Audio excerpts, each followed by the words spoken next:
En conséquence, en fait, l'autre partie, en fait, donc, défenderesse a estimé devoir solliciter une mesure de mise en liberté provisoire, mais le tribunal souverainement a décidé, en fait, donc, de la rejeter purement et simplement au motif que ce dernier, au regard effectivement de la gravité des faits de l'espèce et au regard, en fait, donc, de l'absence de garantie de représentation, a jugé tout simplement de renvoyer, en fait, de rejeter la demande, de le maintenir dans les lignes de la, en fait, donc, de prison, et éventuellement de la prévention et éventuellement programmer son audience pour l'audience du 6 Inch'Allah.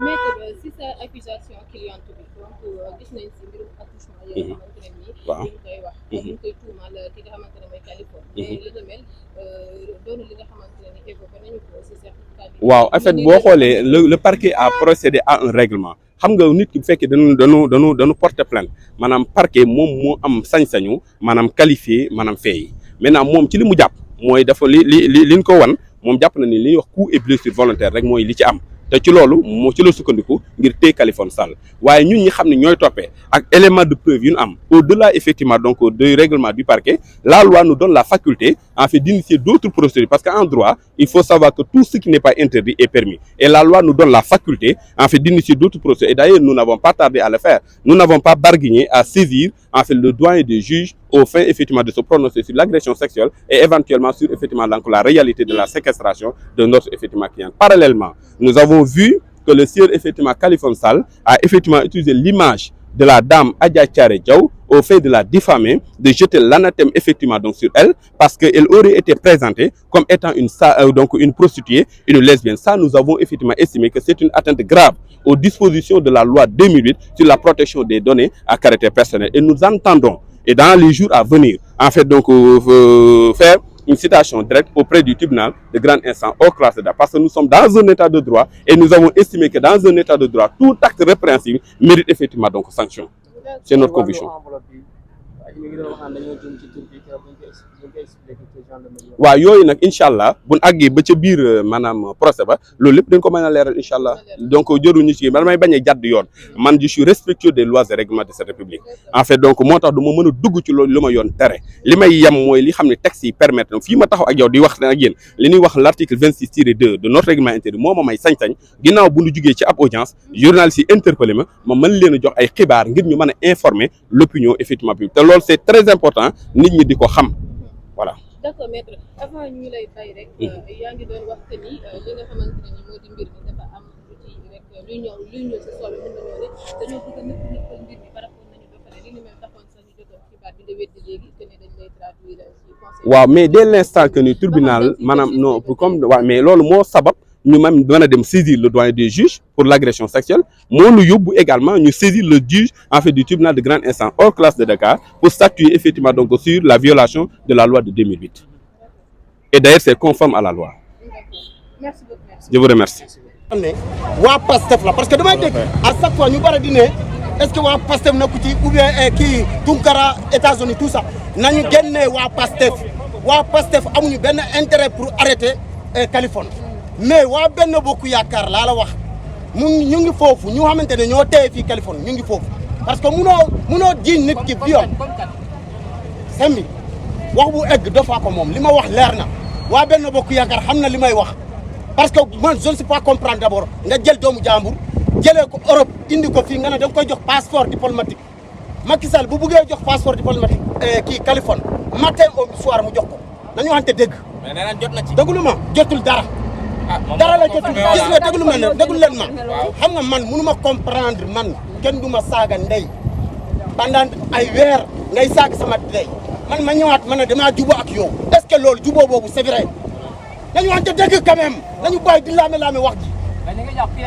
dama ne pièce moo foo nekk man maa ko wax tey de la asim dama ko wax Kaliphone bu may dégg bu ko yàlla mayee jàmm ba mu génnee fii na génne ci Macky Sall li may wax leer na parce que mënu mu comprendre loolu nga saag doomu Adama ay weer moom mu ñëwaat mu ne dafa jumoo ak yow jékki-jékki mu ne la kaay Afrique dinaa la jox passeport fu la neex nga dem ba nit ñi tuumal Macky Sall ñu ne dañoo bloqué Kaliphone ñun ñëpp wax nañ ko fii réseaux sociaux ñu ne dañoo bloqué Kaliphone génne ci kanam ñëpp mu génne ay passeport am ba muy woote agence di jënd billet bu ñu jox ko rendez-vous mardi mais Kaliphone bu naree jënd billet kay dem mardi kay bu dee loolu dëgg la papier bi c'est valable lan moo ko fekkee fi boo problème viol bi ñëw fekkee ko fi nañu waxante dëgg.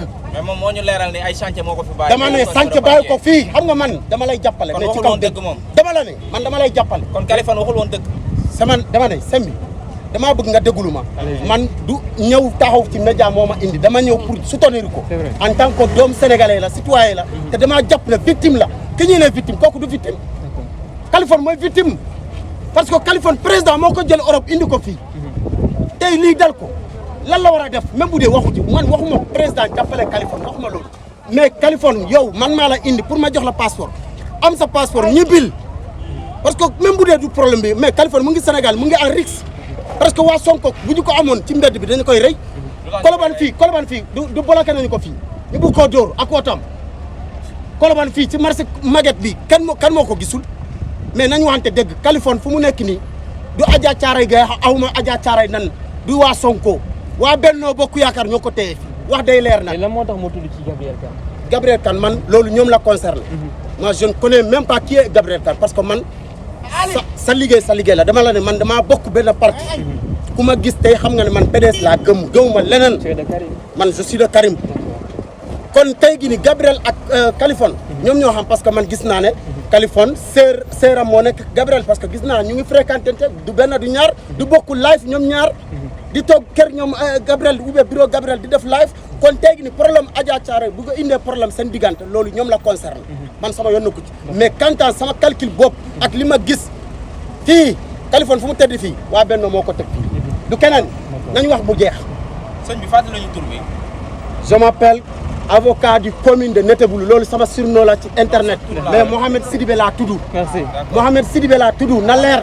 waa Benno Bokk Yaakaar je l'assume. yéen ñoo téye fii Khalifa maa ko wax mais yow comme que tu es de Karim est-ce que bëgg ngeen amnistie tamit loolu tamit c'est à parler ah. bon là. parti bu ne dafa am sart. comprendre nga ñun suñu parti dafa am sart. suñu sart mooy lan. lépp lu xew dañuy déglu suñu kilifa muy suñu secrétaire général national muy maître Abdoulaye Wade ñu ngi koy ñaanal gudd fan ak wér. mais tey jii nii man à ma personne man. waxuma keneen de. nit ku ne lu la concerné ngay wax. man bu ma amee ambition ma jël bu ma amee atte lu leer ma jël ndaxte Karim dafa am ay doom am famille fii nii Sénégal fii am na fi ay nawle am na fi ay mbokk. te ñoom mënuñu dem Doha di ko seeti. kon bu ñu amee ambition ñu jël. te Karim Wade ñu ngi interpellé état bi. ñu si mun a gaawee def bu ñu libéré Karim mu ñëw nañ ko libéré mu ñëw loolu la ñu wax. am nañu ndam Kaliphone libéré nañ ko ñu ngi nii di ñibbi këram képp koo xamante ne nag da nga taw ci réseaux sociaux di mbelle di jaay rey lamine dinañ la wane dëkk bi dafa am yoon ku ne dëkk bi amul yoon yooyu yaa xamul yoon dëkk bi dafa am yoon.